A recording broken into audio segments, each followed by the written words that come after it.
Il manie les idées avec tant d'agilité, même les plus grands funambules sont jaloux de son talent. Mathieu Bocoté. Alors, c'est une question qui peut sembler très personnelle, hein, la question de l'obésité, la question du surpoids dans nos sociétés, mais c'est aussi une question de santé publique. Et certains diraient que c'est aussi une question sociologique. C'est une question qui touche en fait tous les domaines de la société, très probablement. Et pour en parler, nous recevons Julie Saint-Pierre, qui est spécialiste de l'obésité et lipidologue, j'espère ne pas me tromper dans la formule, pour parler justement de cette question, y a-t-il une épidémie d'obésité? Julie Saint-Pierre, bonjour. Bonjour.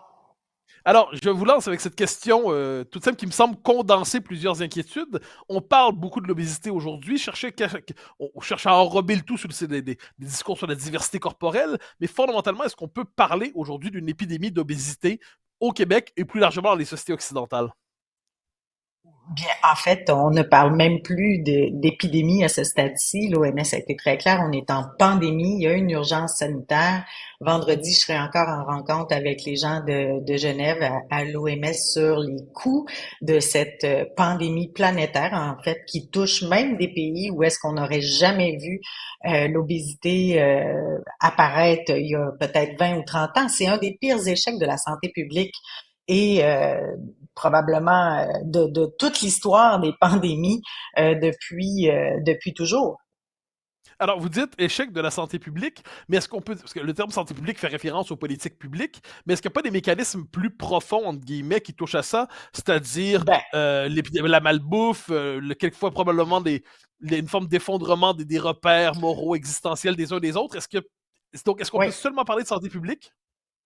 Non, vous avez raison, c'est pas, ça touche pas uniquement la santé publique, mais la santé publique a toujours été nommée responsable de la prise en charge de la prévention de l'épidémie d'obésité au Québec et ailleurs au Canada.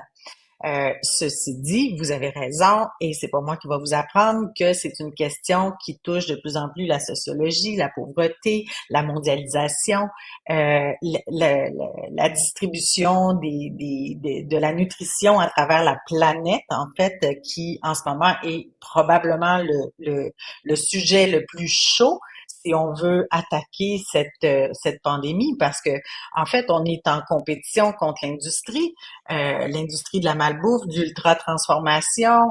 On a déjà vaincu la surconsommation de sel. Alors, plusieurs d'entre nous commençons à croire qu'il y a peut-être un peu d'espoir en se disant si on travaille ensemble, on pourra peut-être lutter contre l'industrie de l'ultra-transformation qui est ni plus ni moins le sucre. Alors, et à quel moment ça bascule dans nos sociétés? Parce que dans notre esprit, pour le commun des Mhm. mortels, les Américains avaient un problème, et on les regardait d'ailleurs avec un mélange de pitié et de mépris. Puis on disait, on est plutôt à l'abri. En Europe, on se croyait à l'abri. Au Québec, on les regardait un peu avec méfiance. Et là, j'ai Mhm. l'impression que ça a basculé. Mais et à quel moment, si on peut trouver un moment de bascule? Je vous dirais que ça a été pas mal après la Deuxième Guerre mondiale, en fait, lorsque les gens ont recommencé à vivre, où est-ce que le sucre est devenu très peu coûteux, où est-ce que les gens avaient tellement souffert de malnutrition. Donc, les gens ont retrouvé du plaisir à consommer ces aliments-là. Et l'industrie qui, dans un marché libre, a toujours cherché ce qui était le plus payant pour ses actionnaires, en fait, a saisi l'occasion aux États-Unis dans les années 70, 80, on a mis beaucoup la faute sur l'inaction des gens, l'activité physique. On disait, ben, vous avez juste à bouger plus, calories in, calories out, faites du sport, sinon vous êtes lâche, vous êtes pas capable de vous prendre en main. Malheureusement, ce n'est pas tout à fait ça. C'est que pour ces gens-là, ce qu'ils ignoraient, en fait, les premiers gens qui ont souffert davantage d'obésité sévère, c'est que ce sont des quantités de calories, bien qu'on n'aime pas le mot, ou de sucre qui dépassent parfois 10 fois la recommandation dans une journée pour un individu. Donc, on a beau dire à quelqu'un, va faire du sport, ben du sport, quand tu as atteint peut-être 150, 170 kilos, hein, on parle de 300 livres, ben ta mobilité sera pas la même. Donc, c'est peut-être 10 heures de sport par jour que tu as besoin de faire pour être capable de dépenser la consommation. Et c'est des produits qui sont très addictifs. Donc, ça, l'industrie le sait depuis le début avec les boissons gazeuses. Qu'on prenne Coca-Cola ou Pepsi, il y a vraiment des neurotransmetteurs au niveau du cerveau qui répondent présents à l'addiction. Et ça, malheureusement, quand la mondialisation s'est opérée, tôt après le début des années 2000, après des grandes guerres qu'on a vues en Europe ou un peu partout, là, à ce moment-là, on a vu vraiment une libéralisation de la consommation de ces produits-là. Donc, c'est pas la faute de chaque culture, c'est pas les petits plaisirs qu'on a à gauche et à droite. C'est vraiment cette surconsommation-là. J'étais outrée récemment en France, je voyais des jeunes enfants de 7, 8, 9 ans, il y en a chez nous aussi au Québec, avec des Coca-Cola, des Pepsi dans les mains, puis ils sont tellement contents de pouvoir boire ces boissons-là, alors que c'est addictif. Et je pense que c'est là qu'on a manqué vraiment des opportunités. Le marché libre sera toujours gagnant sur les politiques et les politiques de santé, bien entendu. On a encore une libéralisation de l'affichage au Canada qui est absolument inacceptable. Je pense qu'à partir du constat où on sait que ces molécules-là dans ces produits-là sont dangereuses pour la santé, ben c'est ni plus ni moins, on doit faire la guerre à l'industrie de la même façon qu'on l'a fait au tabac. Alors, une question un peu délicate, et vous me corrigerez si je m'égare, mais j'ai l'impression qu'il y a un discours qui cherche aujourd'hui, autant on a dit pendant longtemps, vous l'avez dit, on culpabilisait les gens, fait un effort, tout ça. J'ai l'impression qu'on est dans l'inverse aujourd'hui, avec tout le discours sur la diversité corporelle, entre guillemets, en disant c'est pas grave, l'obésité ce n'est qu'une manière comme une autre. Il y a la diversité sexuelle, ethnique, culturelle et corporelle. Donc, on Mhm. dédramatise l'obésité au nom du respect de l'identité des uns et des autres. Est-ce qu'il n'y a pas quelque chose de dangereux dans ce discours-là qui vient dans les faits de normaliser des Ben, comportements qui sont contre la santé des gens?